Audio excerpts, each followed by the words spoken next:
Karena melihat cara ibadahnya tuh aneh. Kenapa sih ibadahnya tunggang-tungging kayak begitu?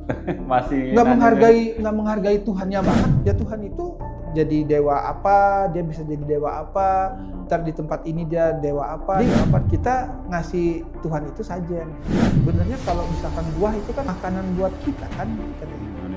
Kok Tuhannya makanannya sama kayak manusia, berarti dia sama kayak manusia dong.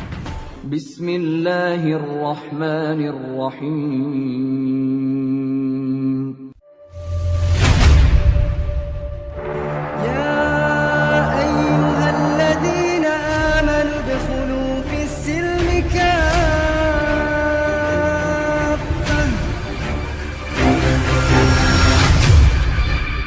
Bismillahirrahmanirrahim. Assalamualaikum warahmatullahi wabarakatuh. Sebelumnya saya mau perkenalan diri dulu. Nama Iwayan Gede Mahardika.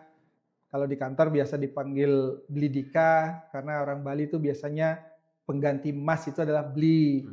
Jadi dipanggil Blidika di kantor. Tapi bebas lah, mau panggil Wayan, mau panggil Dika, bebas saja, nggak ada masalah.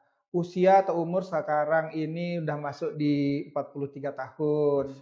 Sudah berkeluarga juga, alhamdulillah, istri 1, anak 2. Tinggal di daerah Jakarta Pusat. Keseharian aktivitas artinya sehari-hari itu saya seorang karyawan di sebuah perusahaan asuransi syariah namanya Zurich Syariah. Oh, Masya Allah. Pak Wayan boleh Pak Wayan atau Beli ya? Beli aja, lebih biar ini ya, berasa lebih orang Balinya ya. betul. Beli, bisa diceritakan dulu sebelum jadi seorang muslim ya, sebenarnya berarti agama awalnya Janut tadi berarti kalau Bali Hindu ya? Ya, betul sekali, sahabat ngaji cerdas. Jadi kalau orang Bali itu boleh atau bisa saya katakan itu sebenarnya mereka itu pasti Hindu, gitu. Jadi keyakinan orang Bali yang orang Bali asli ya itu pasti Hindu. Kalau misalkan ditemukan ada yang beragama selain Hindu, mereka itu pasti pendatang, satu. Atau yang kedua, ada silsilah dari keluarganya mereka itu yang dari Hindu masuk ke agama yang lain tersebut. Ya bisa Islam, bisa Buddha, bisa Kristen, bisa Katolik dan sebagainya. Gitu. Jadi memang kalau masyarakat atau warga di Bali itu agamanya memang mereka anut itu adalah agama Hindu. Karena ya turun-temurun. Gitu. Pernah saya dengar Hindu di Bali dengan Hindu di Tengger dengan Hindu di India itu beda ya Pak? Ya, oke. Ini juga sesuatu yang memang banyak diketahui orang gitu ya. Jadi kalau di Bali itu lebih ke kayak perpaduan adat yang di sana gitu. Dan ajaran Hindunya itu ya turun-temurun tadi yang mungkin berawal dari pertama yang mungkin keluarga dan juga didapat dari sekolah. Karena kalau sekolah di Bali itu tidak mesti sekolah Hindu. Meskipun itu sekolah negeri, itu udah pasti ajaran agamanya itu adalah agama Hindu. Nah dari situlah kemudian diajarkan agama Hindu atau cara peribadahan di agama Hindu di Bali itu seperti itu. Gitu. Jadi ya udah kita namanya mengikuti apa yang diajarkan karena kita diajarkan itu dari sekolah dasar, dari SD. Ya udah kita ngikut aja. Artinya kalau sembahyang untuk upacara hari apa, sembahyangnya seperti ini, sajennya seperti ini, bacanya seperti ini. Yang di negara lain atau di daerah lain itu berbeda. Gitu. Jadi kayak punya adat istiadat sendiri yang di-combine ke keyakinannya di Hindu. Hindu ya. Kayak gitu sih. Iya, punya ciri khas sendiri ya. Betul. Ya. Lalu kalau tadi saya sempat ngobrol berarti ya, itu bagaimana awalnya Pak Wayan itu bisa punya rasa penasaran atau mulai membandingkan antara Hindu dengan Islam kalau tadi saya dengar ceritanya, itu gimana Pak? Ya, kalau dari awal saya ceritakan secara singkat aja, secara pendek, dulunya saya kan tinggalnya memang di Bali. Jadi dari lahir sampai kemudian sekolah, terus kerja itu di Bali. Kerjanya dulu di hotel, terus pas kejadian tahun 2002 itu ada bom waktu itu. Bom yang pertama kali terjadi bom di Bali itu tahun 2002. Nah, tapi waktu itu tidak ada korban jiwa sebenarnya, tidak ada korban jiwa, tapi namanya media, nah itu digoreng tuh beritanya, sahabat ngaji cerdas. Jadi di Bali itu atau di Indonesia itu ada teroris. Nah itu impact-nya ke dunia pekerjaan saya kan saya di hotel dulu ya. Nah hotelnya itu tamunya itu atau pelanggan hotel itu adalah tamu-tamu yang dari luar negeri gitu, bukan tamu domestik. Nah karena ada berita itu adalah travel warning. Travel warning ini dari pemerintah negara-negara yang biasa berpelesiran atau berwisata ke Bali khususnya, ke Indonesia tapi ke Bali khususnya. Karena travel warning, jadi tidak ada pengunjung lagi, tidak ada wisatawan, hotel itu sepi waktu itu. Akhirnya saya dirumahkan karena kan tidak ada pendapatan buat si hotel ini kan, nggak ada tamunya. Nah sampai 2 tahun dari 2004 maaf, paman saya yang tinggal di Jakarta itu ngajakin saya ke Jakarta. Udah kamu ke Jakarta aja, kita ngadu nasib di Jakarta gitu. Nah, saya nggak langsung mau tuh. Saya bilang saya izin dulu sama orang tua gitu ya kan. Akhirnya saya izin dulu, akhirnya dibolehnya tahun depannya tuh, tahun 2005. Akhirnya saya ikut paman saya ke Jakarta. Nah disitulah saya mulai melamar pekerjaan nih, melamar pekerjaan. Terus alhamdulillah bekerja di satu perusahaan. Nah di situ saya ketemu teman satu kantor itu yang satu bagian lah gitu. Nah sama teman ini seringlah ngobrol. Awalnya tuh bukan ngobrol tentang agama. Nah sampai akhirnya waktu itu saya masih Hindu yang taat gitu. Jadi setiap pagi saya sembahyang pakai beras di jidat. Nah sampai di kantor berasnya masih nempel. Nah teman saya ini lama-lama dia nanya. Awal-awalnya dia nggak nanya karena dia takut tersinggung. Dia takut saya tersinggung. Akhirnya lama-lama dia nanya karena udah deket gitu ya. Akhirnya dia nanya, ngapain sih pakai beras gitu? Oh ini buat pelindung gue, biar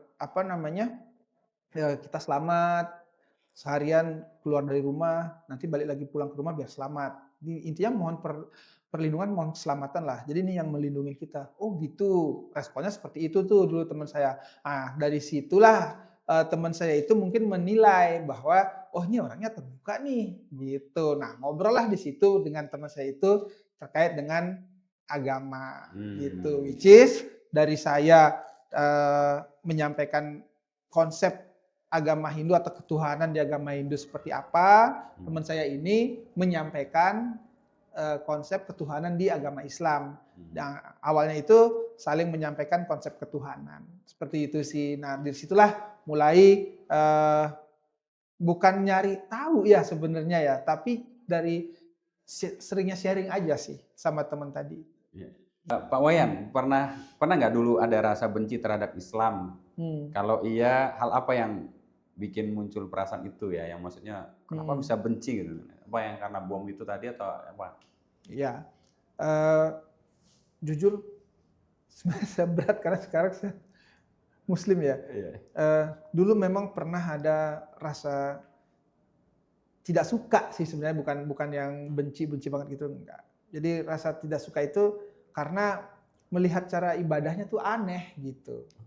Iya, jadi kayak kok ibadat nungging gitu sih, gitu. Apaan sih itu?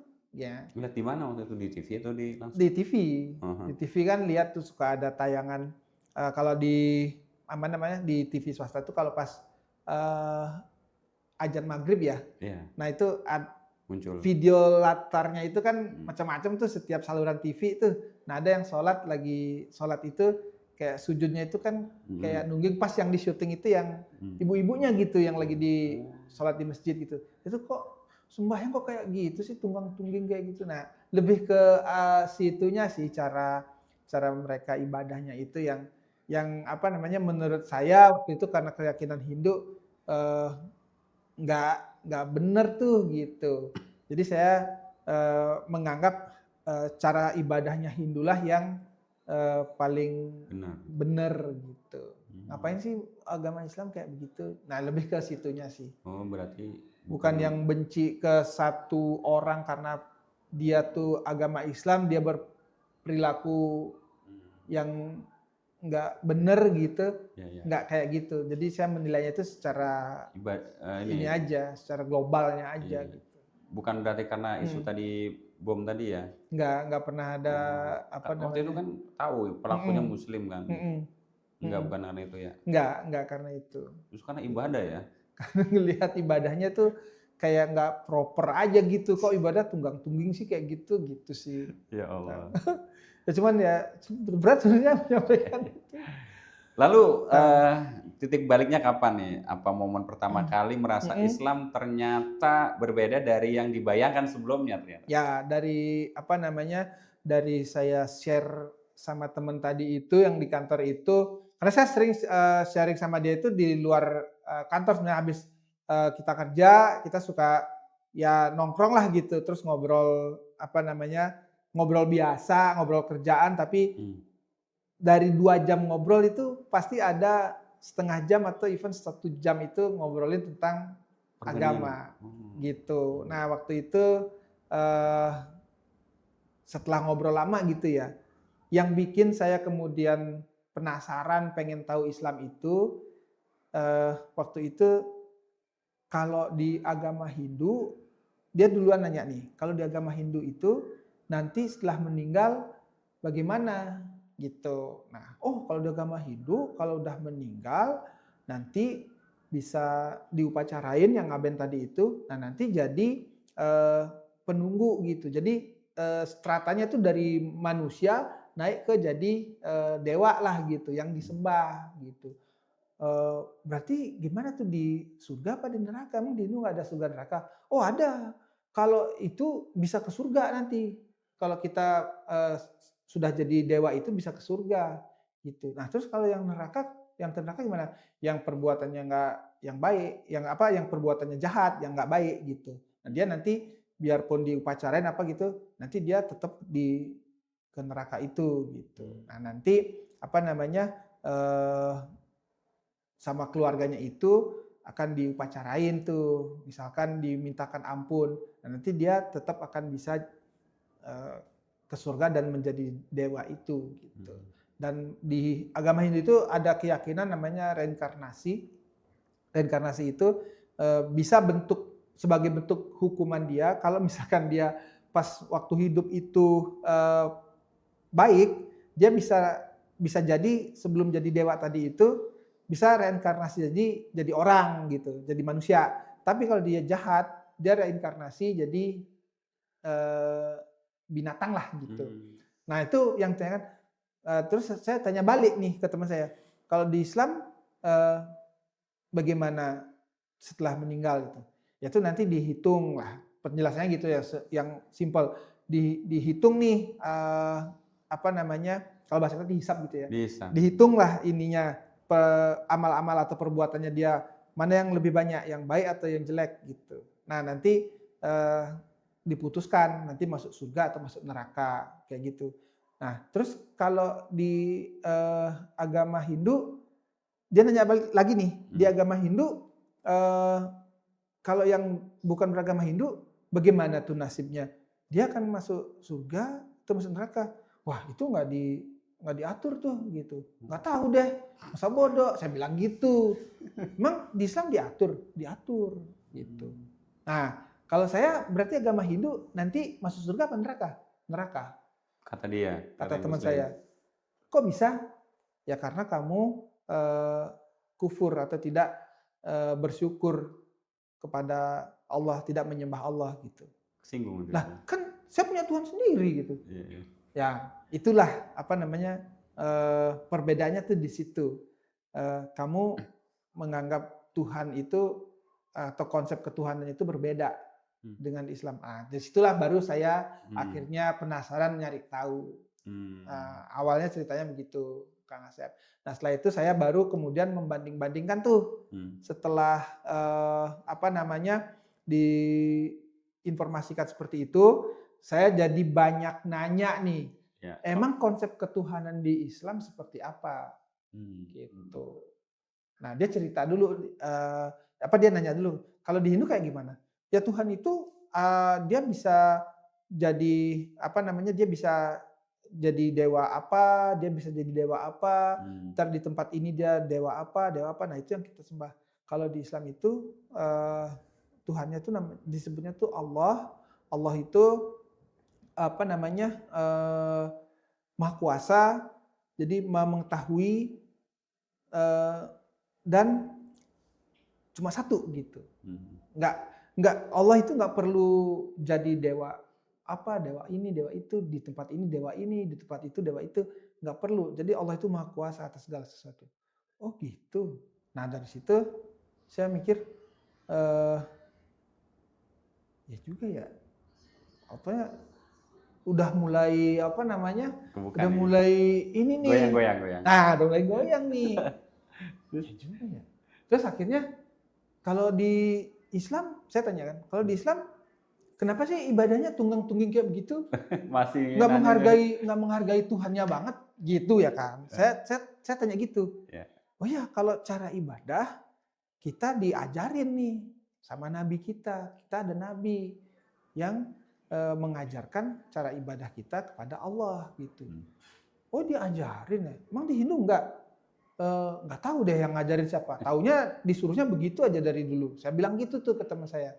Nah, terus dia nanya, kenapa di Hindu harus pakai sajian-sajian gitu katanya. Ya itu bentuk ini kita kepada Allah, kepada Tuhan gitu ya kan. Tuhannya di Hindu gitu saya bilang. Jadi kita ngasih Tuhan itu sajian gitu. Emang kalau nggak dikasih sajian gimana? Nah, kita bisa celaka. Oh, berarti sajiannya itu isinya apa sih? Gitu ya kan? Ya macam-macam tergantung kemampuan orang tersebut dan tergantung upacaranya apa gitu. Ya biasanya apa? Ya ada kembang, ada kadang-kadang ada buah gitu. Nah itu kan sebenarnya kalau misalkan buah itu kan makanan buat kita kan katanya. Manusia. Kok Tuhannya makanannya sama kayak manusia, berarti dia sama kayak manusia dong. Terus saya nggak bisa jawab tuh. Iya. Udah. Emang kalau di Islam kayak gimana? Emang Allahnya nggak dikasih apa sesajen gitu? Nggak usah. Allah itu nggak perlu makan, nggak butuh tidur, nggak perlu minum, nggak pernah haus. Ya elah, dunia ini, bumi ini tuh kecil buat Allah katanya. Wah, udah mulai ini tuh saya. Kok bener ya? Kalau artinya kalau Tuhan itu Maha Kuasa, ya Tuhannya di Islam ini nih yang bener nih. Kayaknya yang bener nih. Dalam hati, tapi saya masih gengsi dong. Iya. Ini kan masih punya, masih menunjukkan prinsip saya Hindu. Iya. Tapi kalau di saya harus dikasih sajian. Kalau nggak dikasih sajian kita dicelakain. Ya Tuhannya nggak baik dong ya. Kalau di Muslim Tuhannya kok begitu ya, baik ya. Ya udah dari situ akhirnya mulai tuh apa namanya berlanjut, yang tadinya mungkin porsi ngobrol di luar keyakinan itu sedikit, jadi banyak, panjang. Malah kalau ketemu dia porsi obrolannya tuh tentang keyakinan deh tuh. Nah kemudian barulah dari, kalau di Islam itu kan dia ngasih tahu nih. Kalau di saya nanya sebenarnya, dia ngasih tahu, saya nanya kenapa sih katanya kalau orang Islam itu harus disunat ya gitu. Oh iya harus disunat gitu. Kenapa sih harus disunat? Ya balik lagi dia ngasih tahu gitu. Karena kita dicontohkan oleh Nabi kita seperti itu. Ada perintahnya. Even di dalam Al-Quran ada perintahnya. Emang di agama Hindu di Weda nggak ada ya gitu? Wah nggak tahu, nggak pernah baca Weda. Tapi jujur mas saya nggak pernah baca Weda. Iya. Nah, karena ya udah, yang penting kita itu ibadah di Hindu ya waktu itu, ibadah ngikutin apa yang dikasih tahu, udah selesai, kelar. Nah beda di Islam itu kita memang harus ngaji kan, cari tahu tuh di Al-Quran itu ada syariat-syariat yang bisa kita terapkan. Nah dari situlah apa namanya rasa penasaran saya sampai akhirnya ada perasaan atau ada ini tuh untuk masuk Islam gitu. Udah nggak pengen lebih banyak lebih tahu dulu, tapi udah langsung kesentuh itu ya? Udah langsung kesentuh dari situ. Cuman memang belum memutuskan langsung masuk Islam tuh karena apa? Karena saya masih harus cari tahu yang lebih dulu. Kalau misalkan saya masuk Islam nanti saya mau itu agama yang saya yakini, yang saya jalankan tuh tidak lagi pindah lagi gitu. Iya. Gitu. Saya nggak mau pindah-pindah agama lah intinya Bukan gitu jadi ya kan. mainan gitu ya. Nggak jadi mainan. Hmm. Nah, karena agama itu kan ya tentang konsep ketuhanan lah pemahaman saya waktu itu. Nah, akhirnya saya waktu itu dari sunat itu saya cari tahu sendiri tuh. Kenapa? Waktu itu kan belum ada apa kayak sekarang tuh Iya. pengajian di YouTube apa gitu. Oh, iya, Nah, waktu iya. itu saya masih apa ya, bukan Google, sebelum Google tuh yang search engine-nya itu bukan Google deh. Lupa pokoknya itulah ya. Kenapa orang Islam disunat gitu. Nah, itu ternyata ada penelitiannya itu untuk kesehatan kan. Hikmahnya ada hikmah dari situ ya, kesehatan, lebih kesehatan. Oh, enggak. Jadi saya waktu itu berpikir enggak semata-mata karena perintah Perintahnya agama itu, gitu. Ternyata tapi ada penelitiannya yang terbukti gitu. Terbukti secara medis. secara medis bahwa ini ada apa namanya manfaat untuk kesehatan kita. Nah, makanya saya waktu itu sunat. Gitu. Sunat akhirnya. Sunat. Masya Allah. Tapi itu nggak disunat massal kan.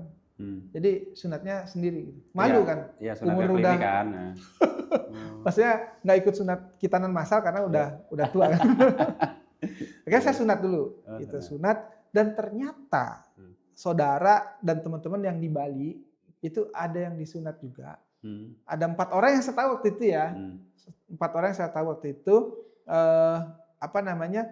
Dia tuh disunat karena dia ada masalah susah kencing. Kencing batu kalau orang sana bilangnya. Nah, sama dokternya itu udah disunat aja. Habis itu sembuh dia. Oh, Masya Allah. Jadi dari yang saya literasi yang saya baca dengan bukti nyatanya itu relevan gitu. Akhirnya saya nggak nyesel sunat gitu. Nah, tapi ya belum masuk Islam dulu gitu. Masih cari-cari tahu dulu. Sambil nyari-nyari gitu ya. Apakah masih meng-compare tadi dengan agama sebelumnya Hindu agama ini? Maksudnya ada beberapa hal yang selain tadi menemukan kebenaran-kebenaran Islam udah terbuka ya. Sambil nyari nggak keganjalan-keganjalan ajaran agama yang sebelumnya? Misal cara ibadahnya ternyata dewanya ini dan sebagainya begitu nggak? Sempat nyari nggak? Nah, itu yang apa namanya? Yang tentang konsep ketuhanannya itu yang saya bandingin itu di Islam itu Allah itu kan nggak butuh makan, nggak butuh tidur, nggak butuh minum. Tapi kalau di Hindu itu masih harus dikasih sesajen tuh.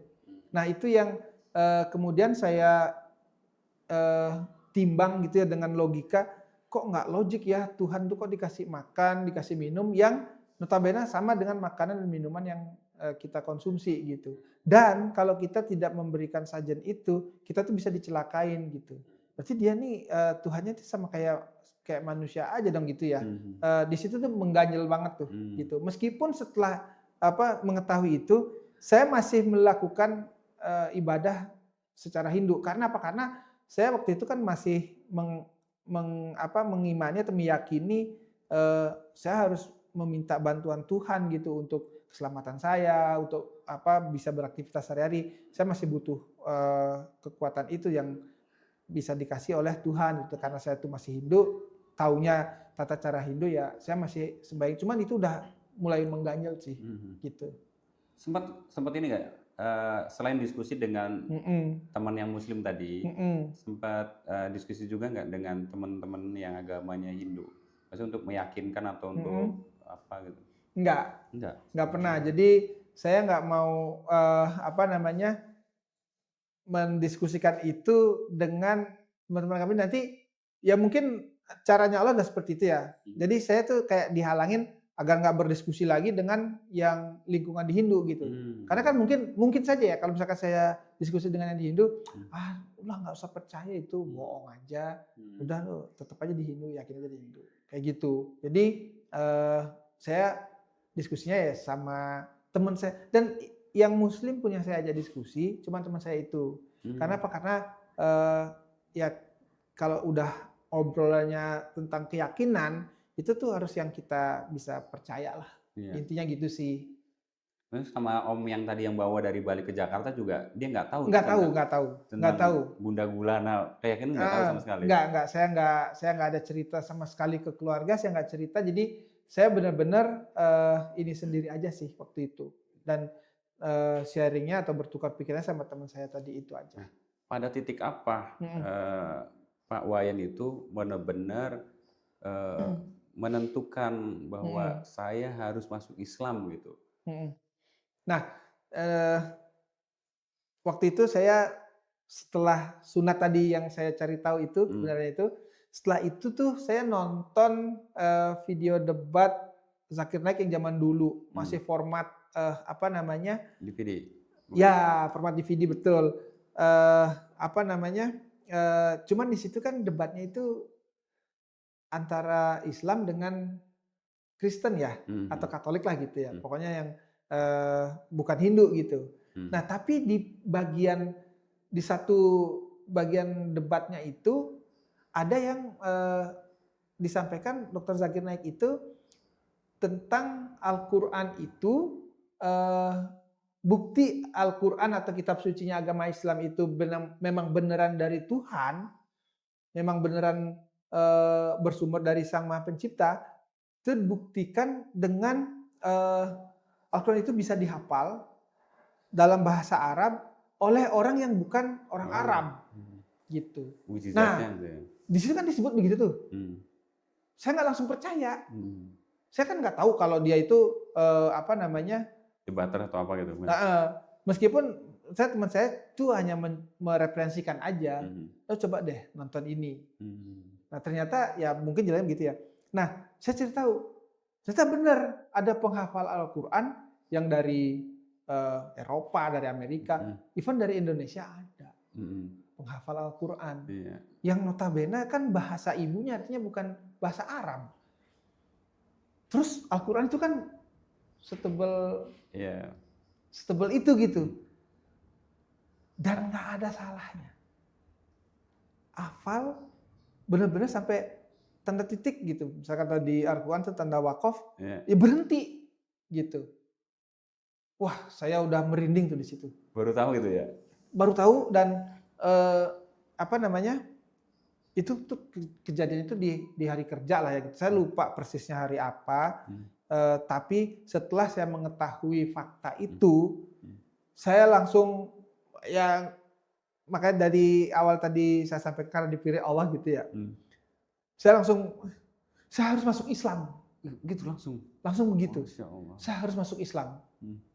Nah, apa namanya, di hari Sabtu Minggu kan libur tuh. Waktu itu kerja ada di satu kantor lah gitu. Sabtu Minggu libur. Nah hari Sabtunya itu saya tuh paginya tuh udah aja nih langsung mandi. Waktu itu saya memang awalnya ke Jakarta itu tinggal sama paman. Tapi setelah kerja saya nggak enak kan nebeng terus kan. Saya ngekos tuh di daerah Rawamangun, Jakarta Timur. Saya Sabtu pagi itu saya mandi sekitar jam 6:30 lah, saya jalan ke terminal dekat terminal Rawamangun karena teman saya itu ngasih tahu main-mainlah ke Masjid Sunda Kelapa gitu. Ngapain gue main-main, orang gue Hindu gitu. Nggak apa-apa kok, main aja gitu. Nah cara teman saya tuh bener-bener caranya itu ma'ruf banget, soft banget ya. Soft gitu, nggak maksa gitu ya. Nggak maksa gitu, nggak yang angkuh gitu. Caranya itu makanya saya.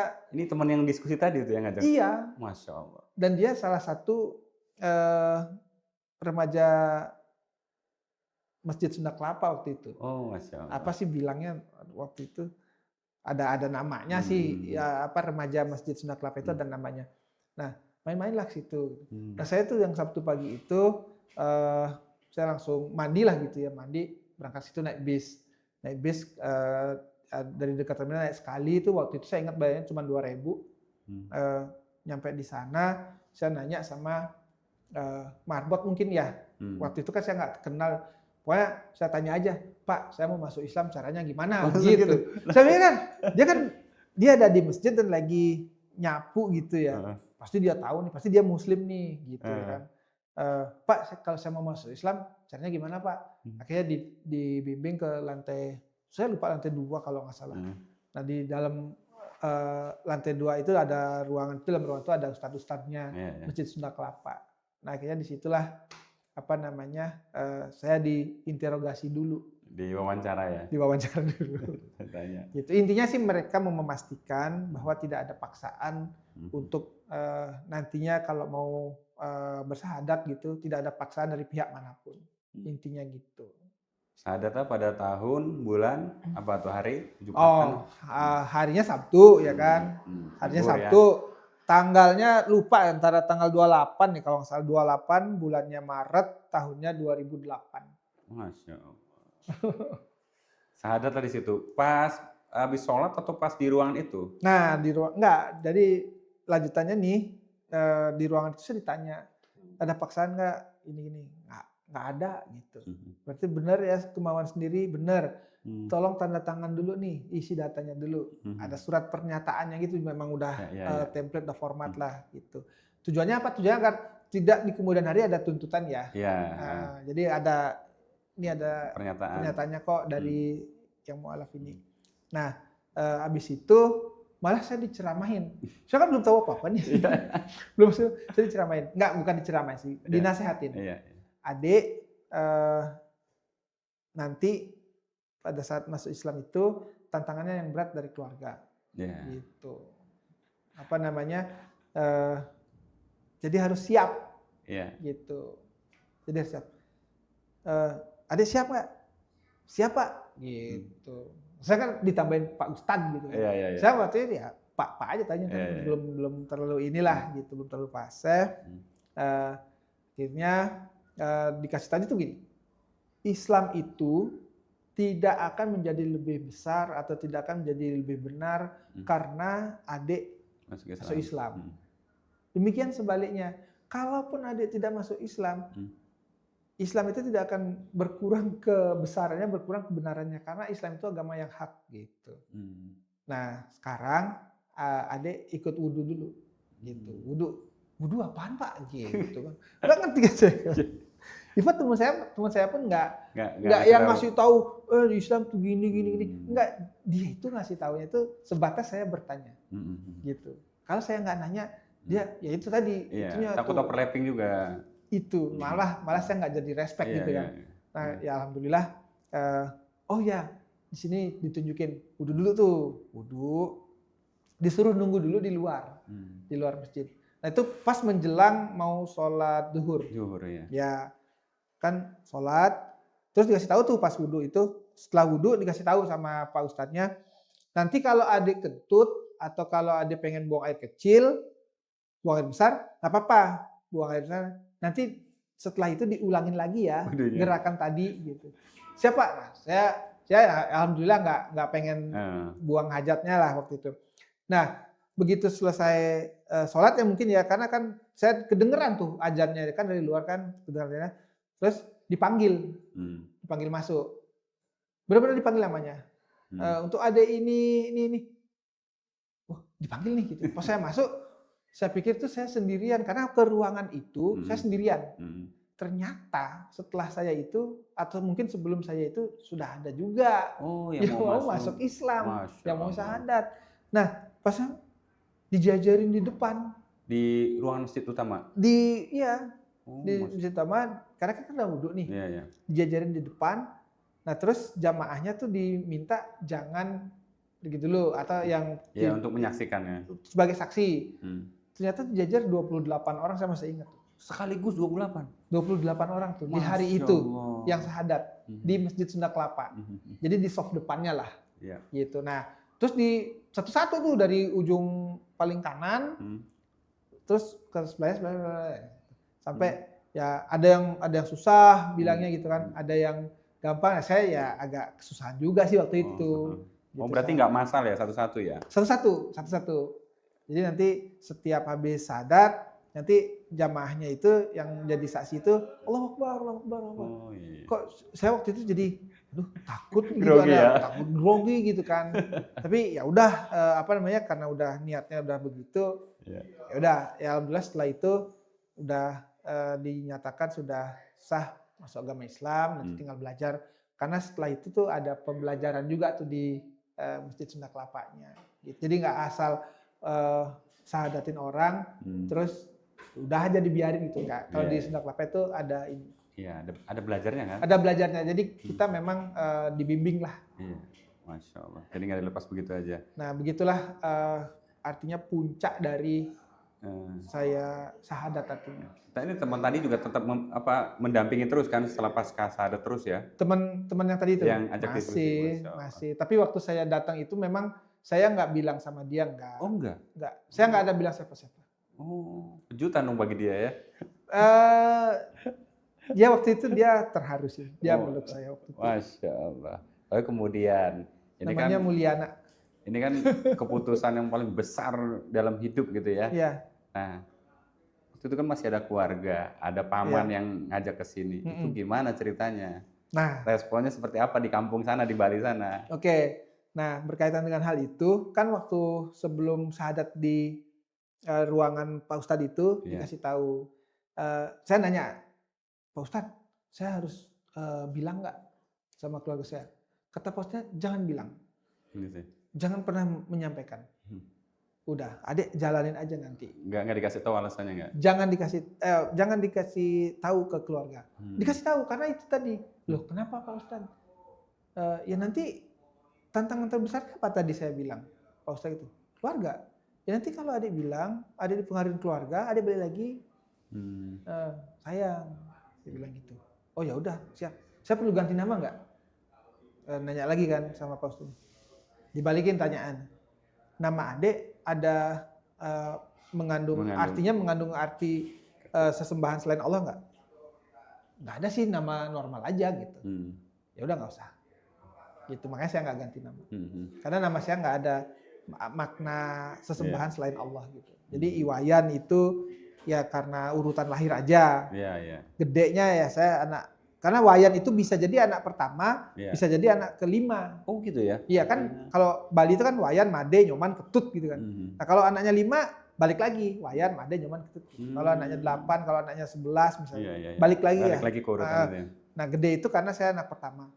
Mahardika itu artinya merdeka atau lebih suka dengan kebebasan. Gitu. Artinya orang tua waktu itu ngasih namanya seperti itu, Mahardika. Gitu. Merdeka gitu. Anak-anak paling besar atau?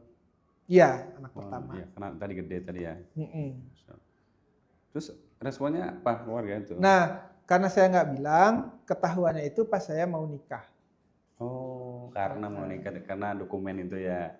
Nah, enggak, saya nikah kan 2010 kan. Oh, 2 tahun setelah masuk Islam ya? 2 tahun setelah. Saya bilang, kamu nikah kan izin dong. Iya. Saya nggak mungkin izin. Tapi saya udah persiapkan diri waktu itu, apapun respon dari keluarga lah gitu. Saya bilang tuh, Bapak, Ibu, Paman, Wayan mau menikah, tapi menikahnya dengan cara Islam, gitu. Nggak setuju. Kenapa harus cara Islam? Gitu. Emang Hindu kenapa? Gitu. Emang cara Bali gimana? Kenapa? Itu. Kenapa harus agama? Karena Wayan sudah masuk agama Islam. Baru kasih tahu itu ya? Wah anak durhaka gitu-gitu. Marah besar? Yang paling keras itu ibu saya. Justru ibu ya? Anak nggak tahu diuntung. Karena bahasanya gitu lah. Kamu nggak usah pulang-pulang lagi. Kalau kamu ke Bali nggak usah ke rumah. Anak durhaka, intinya gitulah. Nah, setelahnya itu, kalau bapak saya mendiang ya, karena bapak udah meninggal, orangnya pendiam. Oh, justru ibu ya? Nggak vokal. Yang paling itu tuh ibu. Terus kemudian paman saya yang nanya, kenapa sih kamu harus masuk Islam? Nggak apa-apa, pilihan sendiri aja gitu. Biar kamu bisa nikah sama itu. Enggak. Saya masuk Islam udah dari 2008. Iya. Baru kaget. Kaget ya? Kok kamu nggak bilang-bilang? Kan nggak harus bilang. Iya. Saya bilang gitu. Kan nggak harus bilang. Emang ada aturannya harus bilang. Ya nggak sopan aja sama orang tua. Kan saya yang ngajak kamu ke Jakarta gitu. Pertanggungjawaban saya gimana gitu. Enggak kok, paman nggak harus tanggung jawab apa-apa. Gitu. Saya yakinin paman saya semuanya itu resikonya di saya. Saya jamin, saya pastikan nggak ada resiko apa-apa di paman.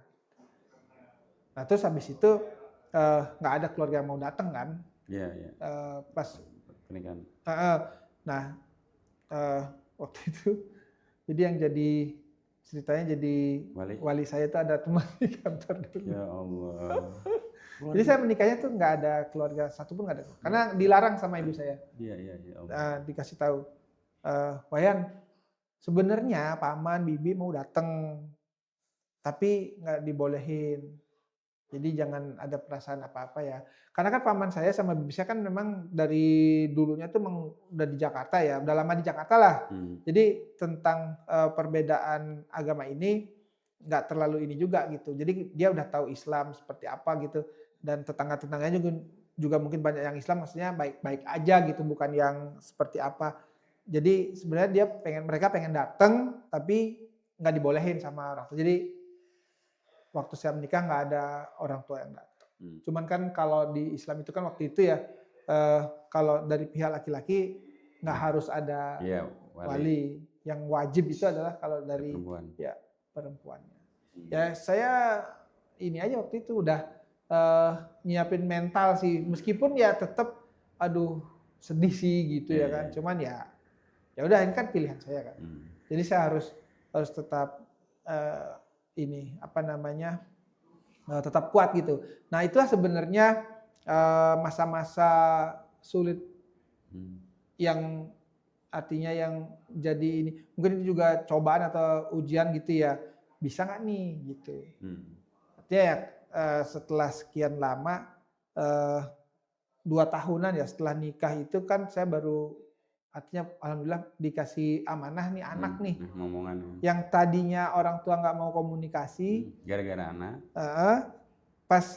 Tapi saya tetap ngupdate kondisi saya itu ke adik saya. Adik saya yang ya bodo amat gitu, mau beli masuk Islam mau apa, dia nggak terlalu inilah. Jadi tetap komunikasinya itu sama adik. Pas ngabarin udah lahir gitu ya kan. Nah, adik ngasih tahu ke ibu. Orang tua. Nah, ibu langsung SMS tuh. SMS, Yan, katanya udah lahiran gitu. Saya kan selama ini kan SMS nggak pernah di ini ya. Di telepon juga nggak pernah diangkat kan. Jadi nggak mau komunikasi gitu. Tapi ini kok dia ibu saya dulu yang WhatsApp, bukan WhatsApp, SMS waktu itu. Saya langsung sujud syukur di ruang waktu itu kan kantor. Istri qadarullah harus di sesar ya. Nah setelah lahiran apa segala macam kan balikin baju, ada ruangan buat baju-baju itu. Saya baca itu SMS, saya langsung sujud syukur. Biasanya saya telepon, ibu. Nah dari situlah panjang juga ya Allah, saya harus tidak berkomunikasi dengan ibu saya selama 2 tahun. Tapi alhamdulillah ya Allah. Senang banget ya. Senang banget. Dapat gimana nggak senang coba? Iya. Dapat anak, lahirannya alhamdulillah sehat, itu meskipun harus disesar. Komunikasi lagi dengan ibu gitu. Wah, tuh saya senang banget. Alhamdulillah. Gitu. Dan sampai sekarang ya? Alhamdulillah sampai sekarang. Alhamdulillah. Insya Allah. Luar biasa. Gitu sih Kang. Iya, iya. Berarti sekarang sudah komunikasi sudah membaik semua, termasuk sama paman juga udah membaik ya? Alhamdulillah. Enggak sekarang udah dari lama juga. Kalau sama paman sama bibi sih nggak pernah ada masalah ya. Slack komunikasi sih nggak ada. Artinya kan resistennya hanya ibu aja yang paling keras ya? Yang paling keras ibu. Dan itu ya yang paling berat. Memang benar kata Pak Ustadz, kalau saya ingat-ingat tuh benar nih kata Pak Ustadz. Dari orang tua itu memang ini tantangan terberat yang akan dialami. Setelah masuk Islam nih kan saya ada kelewat tadi. Setelah masuk Islam, apa perubahan terbesar yang dirasakan dalam kehidupan Pak Wayan? Kalau dulu kan mungkin ya budaya atau kebiasaan waktu di agama Hindu ada hal-hal yang ternyata ketika masuk Islam diharamkan. Gitu. Terus ada aturan-aturan Islam itu dari tidur sampai tidur lagi, bangun tidur dan tidur lagi ada aturannya. Mungkin kalau di agama Hindu kan itu aja ya. Ada perubahan apa aja yang waktu itu yang dirasakan? Kalau perubahan yang apa namanya, yang poin pertama ya pasti beribadahnya itu ya, karena di waktu mualaf itu di Masjid Sunda Kelapa itu Islam itu ibadahnya itu sholat 5 kali gitu, ada jam-jamnya gitu. Nanti apa namanya, ikutin aja gitu. Pasti kan di dekat tempat tinggal adik ada masjid yang kedengeran tuh. Kalau udah ada kedengeran suara azan kayak gini, ayolah sholat gitu. Udah ikut aja sholat ke masjid gitu. Gampangnya begitulah adik saya dikasih tanya. Nah itu otomatis perubahan ya gitu, yang tadinya saya sembahyang cuman ya mungkin cuman paginya aja gitu waktu di Hindu itu, sama kalau ada hari-hari besar apa saya ke pura udah nggak lagi gitu, jadi akhirnya ke masjid gitu. Nah cuman yang paling ini tuh yang selain peribadahan saya yang impact di dalam hidup ya, maksudnya waktu itu tuh apa namanya, saya sempat artinya secara uang gitu ya, benar-benar nggak ada pemasukan gitu. Meskipun waktu itu sudah kerja gitu, ya nggak tahu tuh uangnya entah pakai apa, lupa kejadiannya. Tapi ada aja yang misalkan nih, contoh makan nih, ada aja yang ngajak makan gitu misalnya. Kayak gitu. Setelah saya belajar lagi bahwa rezeki itu sudah dijamin gitu. Allah itu nggak zolim sama makhluknya, rezeki itu dijamin asalkan mau berusaha gitu ya kan, dan meminta sama Allah gitu. Nah itu kok kayak ajaib aja gitu sih. Ada aja ininya jalannya, kayak misalkan butuh ongkos gitu, ada aja gitu, nggak tahu dari mana gitu, nggak diduga-duga gitu, nggak diduga-duga deh, beneran deh, apa namanya, itu terasa banget gitu. Jadi akhirnya dari titik itu tuh saya merasa jangan terlalu mengkhawatirkan hidup deh, karena kita udah diatur gitu. Tinggal kitanya aja nih, ikhtiar udah pasti ya kan, ikhtiar udah pasti. Sama kita yakin aja tentang hal itu gitu. Kalau misalkan nih kita hari ini nggak bisa beli makan, nggak bisa beli bakso gitu, ya memang rezeki dari Allah itu bukan bakso. Mungkin hari ini kita ya memang dikasih rezekinya cuma minum air putih sama misalkan cakwe misalkan gitu. Ya udah, tinggal kita bersyukur aja gitu. Dan dari situ saya belajar apa namanya, hidup itu nggak usah terlalu worry deh. Kan ada orang yang harus punya penghasilan begini, nabung apa bla bla. Ya itu oke, itu bagus persiapan. Tapi jangan sampai hal-hal seperti itu tuh membuat kita jadi ini gitu. Nah itu perubahan yang saya rasakan di situ sih, di awal-awal sampai akhirnya sampai sekarang itu saya jalannya ya menjalani hidup ya seperti itu gitu. Kayak gitu sih. Qanaah ya. Iya benar. Sekarang udah tahu bahasa qanaah sekarang. Kalau zaman dulu tuh nggak tahu. Tadi lebih ke qanaah tadi, masya Allah, luar biasa. Iya. Jadi luar biasa ya Pak. Kemudian sekarang sudah berkeluarga, terus sudah mempunyai keturunan ya Pak? 2 ya sekarang. Alhamdulillah anak 2. Mudah-mudahan jadi anak-anak yang soleh dan soleha, qurrata ayun, insyaallah. Amin ya Allah. Pak, ini terakhir kayaknya nih. Kalau bisa kasih pesan untuk teman-teman ya, yang non muslim, mungkin kita nggak tahu nih ada yang nonton non muslim atau muslim gitu ya. Kemudian ada yang nonton mungkin mu'alaf atau mungkin muslim dari lahir. Nah dari semua rangkaian cerita tadi Pak Wayan, dari tadi yang tidak suka dengan ibadahnya umat Islam gitu ya, kemudian berdialog dengan teman muslimnya. Nah, apa pesan yang mau disampaikan kepada teman-teman tadi, mu'alaf, non-muslim, kemudian dengan yang muslim dari lahir? Oke. Mungkin buat teman-teman ya yang mungkin ditakdirkan Allah menonton atau menyimak tayangan ini gitu ya. Jangan ragu dengan apa namanya agama Islam ini. Jangan apa namanya, jangan pernah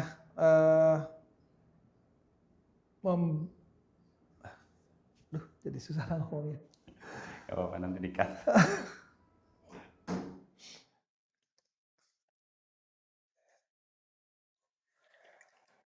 Jadi buat teman-teman sahabat ngaji cerdas yang mungkin menonton tayangan ini, jadi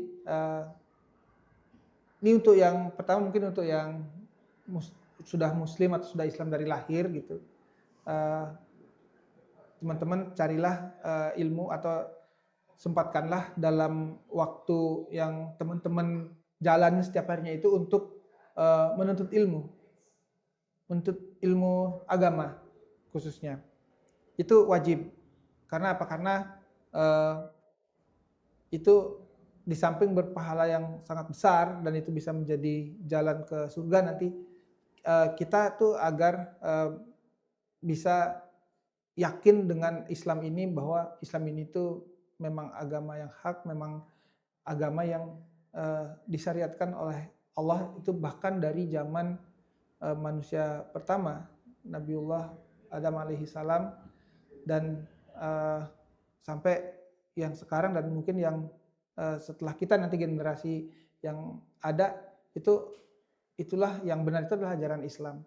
Itu untuk teman-teman. Jadi paling tidak nih buat teman-teman yang Islam, karena mungkin ada yang memang Islam sudah dari lahir tapi tidak menjalankan sholat. Nih saya pesen banget nih sama teman-teman agar sholatnya taat deh, sholat dulu deh gitu. Selebihnya nanti dalam perjalanan nyari tahu tentang atau menuntut ilmunya nanti pelan-pelan diperbaiki lagi atau ditingkatkan lagi ibadah yang lainnya. Terus untuk teman-teman yang mungkin mu'alaf yang sama seperti saya, mungkin mempunyai pengalaman yang lebih berat atau saat ini sedang menjalani kondisi yang sangat berat, sangat sulit, ujian, cobaan, saya berpesan teman-teman, saudara-saudariku, yakinlah Tuhan itu, Allah itu tidak membebani umat atau makhluknya itu melebihi dari batas kemampuannya si makhluk itu atau kita gitu. Tidak membebani manusia itu melebihi dari kemampuan dia untuk mengatasi atau melewati masalah tersebut. Itu la yukallifullahu nafsan illa wus'aha. Pokoknya yakin aja itu. Yakin pasti teman-teman, saya yakin pasti banyak yang mengalami atau mendapatkan cobaan dan ujian yang lebih berat dari yang saya dapati gitu. Saya termasuk dimudahkan banget oleh Allah, dan untuk teman-teman yang mungkin mengalami fase sulit, tetap pegang janji Allah itu, bahwa Allah itu pasti akan memberikan solusi, pasti. Dan teman-teman yang mungkin non-muslim, yang mungkin sedang mencari tahu tentang agama yang benar itu sebenarnya agama apa sih, kok di Indonesia ini banyak agama gitu ya kan. Semoga Allah pilih teman-teman untuk bisa bersahadat, untuk bisa masuk ke dalam agama Islam atau meyakini agama Islam, menjalankan agama Islam nantinya. Semoga teman-teman jadi orang terpilih. Karena apa? Karena saya hanya bisa mendoakan teman-teman semua agar bisa diselamatkan atau dipilih oleh Allah untuk meyakini itu. Karena semua itu benar-benar keputusan dari Allah. Tinggal teman-teman ini mau membuka hati apa enggak, karena teman-teman kan dikaruniai akal ya. Manusia itu dikaruniai akal yang digunakan untuk berpikir gitu. Banyak hal-hal logik yang bisa teman-teman dapatkan, atau kalau teman-teman mau compare dengan keyakinan teman-teman sekarang, di-compare aja. Please di-compare. Dan kalau misalkan butuh narasumber yang kompeten, banyak ustadz-ustadz, asatidz yang bisa memberikan penjelasan tentang hal tersebut. Jadi semoga kita bisa berkumpul bersama di surganya Allah kelak. Itu aja mungkin. Satu lagi terakhir. Siap. Saya penasaran dengan temannya Nah, Kak Wayan ini. iya. Apakah nggak bisa disebut namanya atau gimana? Mungkin mau disampaikan ke sini gitu. Terima kasih atau gimana? Kan itu orang yang sangat berpengaruh dalam hidup Pak Wayan. Setuju. Coba mungkin mau disampaikan ke beliau. Ya, nanti apa namanya, Mul, mohon maaf Mul, saya sebut Mul, namanya Mul. Mulyana ini dia orang Padang. Orang Padang, orang Awak. Orang Awak. Mul, nanti apa namanya, kalau ini tayang, nonton ya Mul ya, di-share ya. Mul, atas izin Allah, Allah pertemukan saya dengan Uda Mul. Mudah-mudahan jadi jalan kebaikan buat Mul, jadi sebab dan kita bisa nanti ngobrol lebih banyak lagi di surganya Allah. Masya Allah. Jazakallah khair. Ya, Masya Allah. Nanti. Udah Mul. Mantap udah Mul. Saling mencari tuh nanti kalau udah di surga tuh ya. Nanti cari kita juga ya Pak Insya Allah. ya. Insya Allah. Amal jariah. Masya Allah. Iya. Pak Wayan, pengen banyak sekali ya saya mau minta sharing dan sebagainya, tapi keterbatasan waktu Ya. dan mudah-mudahan ini kita sudah cukup banyak mendapatkan pelajaran ya dari Pak Wayan. Insya Allah. Dan Insya Allah. mudah-mudahan sahabat ngaji cerdas juga bisa mendapatkan juga Amin. manfaat ini Amin. dan berbuah menjadi pahala bagi semua yang terlibat. Barakallahu fikum. Wayan jazakallahu khairan. Assalamualaikum warahmatullahi wabarakatuh. Bismillahirrahmanirrahim. Assalamualaikum warahmatullahi wabarakatuh. Saya Fandi Wiyogo Gunawan dari Mu'alaf Center Indonesia.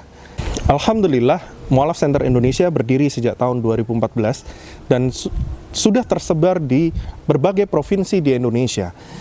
Dan juga Mu'alaf Center Indonesia telah mensyahadatkan ribuan orang untuk masuk ke dalam Islam. Mu'alaf Center Indonesia selain memiliki program yaitu pensyahadatan, memiliki program-program lain yang meliputi dari pendampingan, pembinaan, serta advokasi terhadap mu'alaf. Selain program pensyahadatan, Mu'alaf Center Indonesia memiliki program di daerah 3T, yaitu daerah yang tertinggal, terdepan, dan terluar. Di mana daerah-daerah 3T ini adalah daerah-daerah yang memiliki muslim secara minoritas atau kecil prosentasenya dibanding agama-agama lain di daerah tersebut. Maka dari itu, Mu'alaf Center Indonesia memiliki program pembinaan terhadap mu'alaf-mu'alaf ataupun muslim yang berada di dalam daerah yang memiliki muslim secara minoritas. Mu'alaf Center Indonesia melakukan program 3T ini adalah untuk membentengi akidah dari saudara seiman kita yang berada di sana. Karena akidah mereka ini sangat rawan dan rentan untuk dimurtadkan kembali atau keluar dari Islam kembali. Mu'alaf Center Indonesia mengajak kepada saudara muslim di luar sana untuk memberikan effort terbaik kepada Mu'alaf Center Indonesia supaya kami bisa terus menjalankan program-program ini dengan baik. Mu'alaf Center Indonesia mengajak sahabat ngaji cerdas untuk ikut berkontribusi dalam program-program Mu'alaf Center Indonesia yang meliputi pembinaan, pendampingan, serta advokasi mu'alaf serta di daerah program 3T. Bagi sahabat ngaji cerdas yang ingin bersama-sama berkontribusi dalam dunia dakwah dan juga mendukung program dakwah Mu'alaf Center Indonesia bisa melalui nomor rekening Bank Syariah Indonesia 99777887762 atas nama Mu'alaf Center Indonesia. Untuk konfirmasi bisa ke admin ngaji cerdas di nomor 0821 1315 5743. Bagi sahabat ngaji cerdas yang sudah ikut berkontribusi kepada dakwah Mu'alaf Center Indonesia, kami ucapkan jazakumullah khairan katsira. Bismillahirrahmanirrahim. Assalamualaikum warahmatullahi wabarakatuh. Ya, kembali lagi ya teman-teman sekalian yang dirahmati oleh Allah Subhanahu wa taala. Bersama dengan saya Hendriko Santoso selaku narasumber di Ngaji Cerdas, mencerdaskan umat. Nah, teman-teman, di sini ada produk bagus nih. Namanya Sultan Parfum. Parfum para perindu surga. Nah, di sini ada 4 macam produk nih. Yang pertama, parfum dengan aroma Raudhah. Parfum dengan aroma Hajar Aswad. Parfum dengan aroma kasturi. Dan yang keempat adalah parfum aroma 2000 bunga. Nah, kalau teman-teman sekalian sedang umroh, lalu pulang ke tanah air dan rindu dengan suasana di Masjidil Haram maupun di Masjidil Nabawi atau di Mekah dan Madinah, teman-teman bisa beli nih Sultan Parfum dengan aroma-aroma yang menyesuaikan dengan suasana di Mekah ataupun Madinah. Nah, selain teman-teman beli parfum ini, nanti teman-teman dapat bonus gratisannya juga. Apa aja sih teman-teman gratisannya?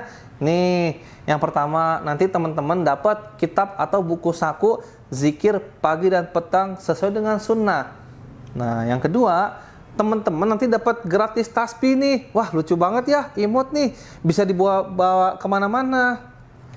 Yang ketiga, nanti teman-teman dapat juga nih kertas untuk bagaimana sih parfum ini digunakan untuk saat suasana apa aja. Di sini udah dijelasnya teman-teman semua.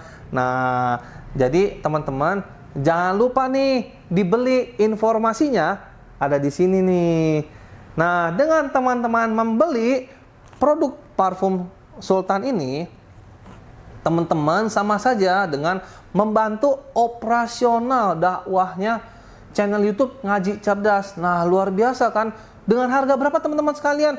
Cukup dengan 90 ribuan saja, teman-teman sudah bisa dapatkan ini semua nih. Masya Allah ya. Ini semua nih, semua teman-teman bisa dapatkan hanya dengan 90 ribuan rupiah. Teman-teman juga sudah termasuk membantu operasional dakwah, support channel YouTube Ngaji Cerdas. Nah, luar biasa kan? Nah, jadi tunggu apa lagi teman-teman ya? Segera hubungi di sini nih, di link yang tertera di bawah ini ya. Terima kasih ya teman-teman sudah menonton. Assalamualaikum warahmatullahi wabarakatuh.